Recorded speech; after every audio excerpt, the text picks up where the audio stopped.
We're here on location in downtown Dallas, Texas. It's October 6, 2011, and the Occupy Dallas event is beginning right now.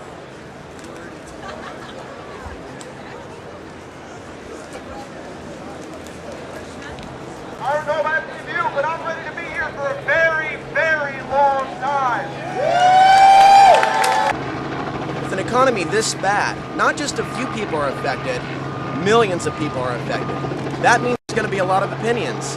Today we're going to go out and find out what opinions are here at the protest. This is my student loan for a 4-year bachelor degree. You can see it actually has my student debt in there, and it's quite a heavy weight around our neck. And I just think that it's a tragedy that in the richest country humanity has ever produced, we have such wide income disparity that we are one accident away from living under a bridge. How do you feel about the Federal Reserve System? I think that monetary policy is an important part and parcel of our economic system. I do believe in the free market. I just think that the free market needs to have careful and non-speculative regulation, right? Monetary policy alone cannot solve our problems. If it could, quantitative easing 1, QE2, and now QE3 would have helped. Interest rates are at an all-time low. But while corporations are sitting on literally trillions of dollars in cash that they're not willing to invest back into the economy, we haven't seen any real growth. I think that the Fed has an important role to play. Do you see Washington being directly involved in this, or just the private corporations independently? I think that it's impossible, especially in the wake of Citizens United, to decouple corporate interest from government rollover.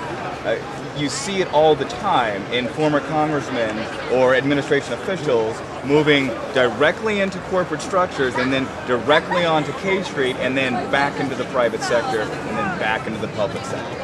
And I think that revolving door should be examined. I think it should be looked at. Do you think there's a political solution at this point? I think there is. There's always a political solution. Who are you voting for in 2012? I'm voting for Barack Obama in 2012. Barack Obama? Yes. Do you think that we've dealt with racism in this country? I think that it's been addressed. I don't think we've solved it. I think that you can see there's a lot of rancor in the political discussion right now, which is clearly not about the policies that Barack Obama has advocated. Many of these policies have been supported by Republicans in the past, and I have to ask, if it's not his party affiliation, if it's not the platform that he's put forward, if it's not the specific taxing and spending policies which Republicans have supported in the past, what is it? And I'm afraid that often it comes down to fear, hate, a sense of the other, a sense that there's a disconnect between where they think the country should be going and the face of the man at the top of our government. It's hard to straight up say that all Tea Partiers are just racist and write them off. Of course you can't. That's clearly an overstatement. But where there are racists, they're in one party. It's been 10 years since 9/11, and since 9/11, millions of Iraqis and Afghanis have died for what we've been told about 9/11. And there's been many people, including people in government, that have raised questions about the actual truth about 9/11. For example, how did all those airliners get inside aerospace? Why was there insider trading the days before 9/11? Why were U.S. troops outside Afghanistan the days before 9/11? So it raises larger questions as to who our presidents are actually serving. So I mean, I'm starting to wonder, have we actually dealt with racism in this country if we can't bring ourselves to investigate the truth about 9/11 and who Barack Obama may in fact be working for? I believe that 9/11 was caused by a group of very committed extremist Islamic terrorists.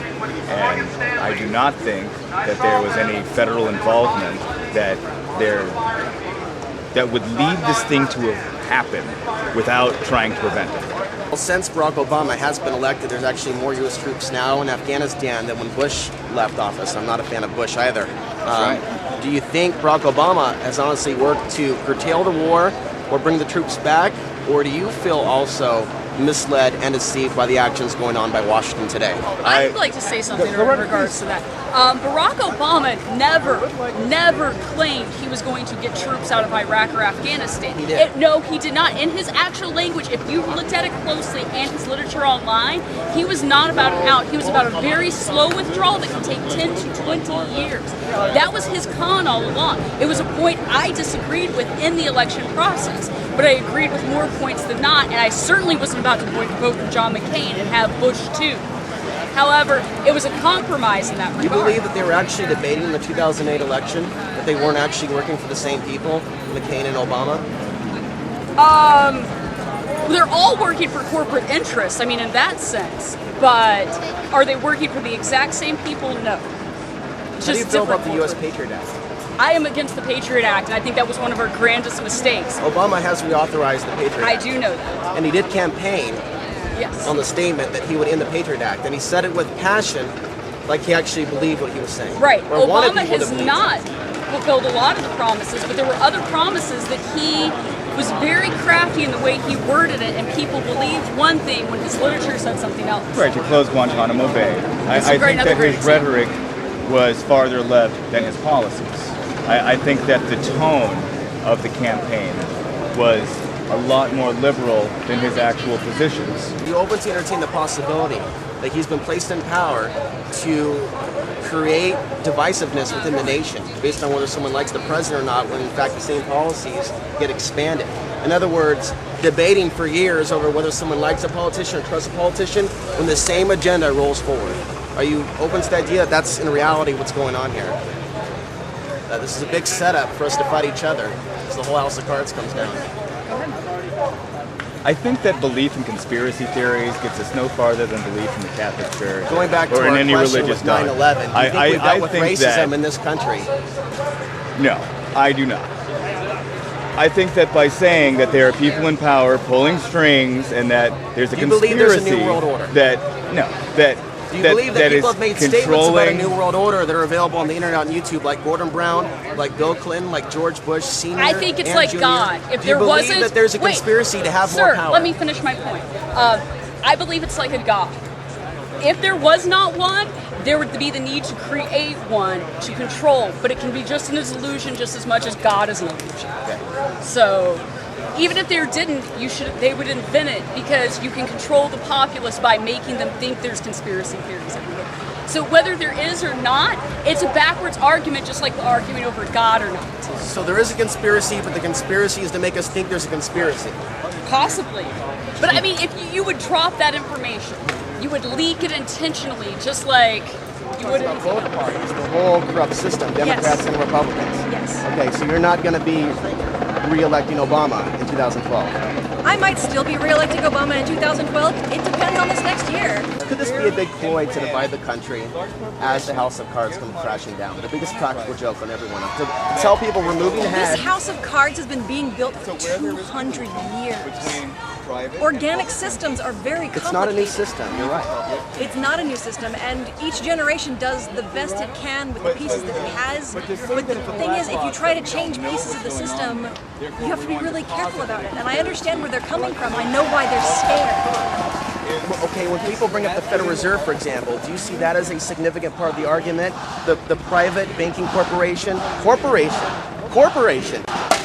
The Federal Reserve is weird. It has both beneficial and very detrimental aspects.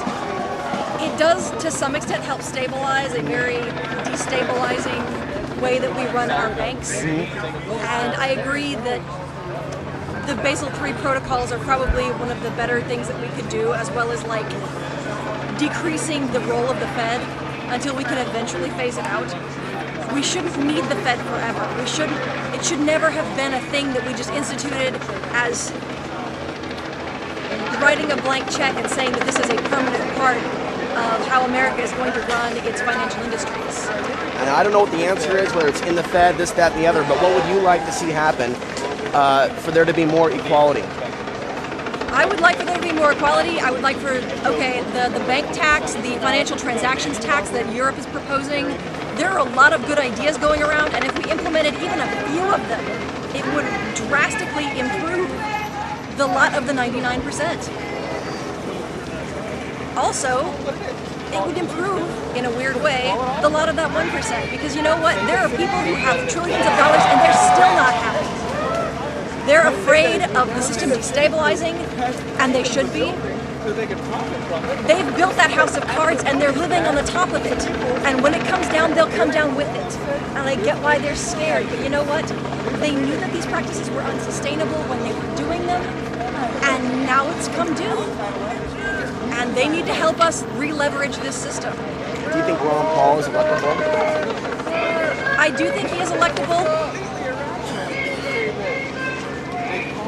Some of his practices, some of what he's saying is weird and alienating. And I don't approve of all of what he says. But from a financial standpoint, as far as like this war costing us trillions of dollars. The key ones is the war and finances that we're in Yes. agreement on. I agree with his financial policies, a lot of his social policies. Yeah, I still like having the choice to have babies or not. But the rest of his stuff, pretty much, yeah. Why is it so quiet back here?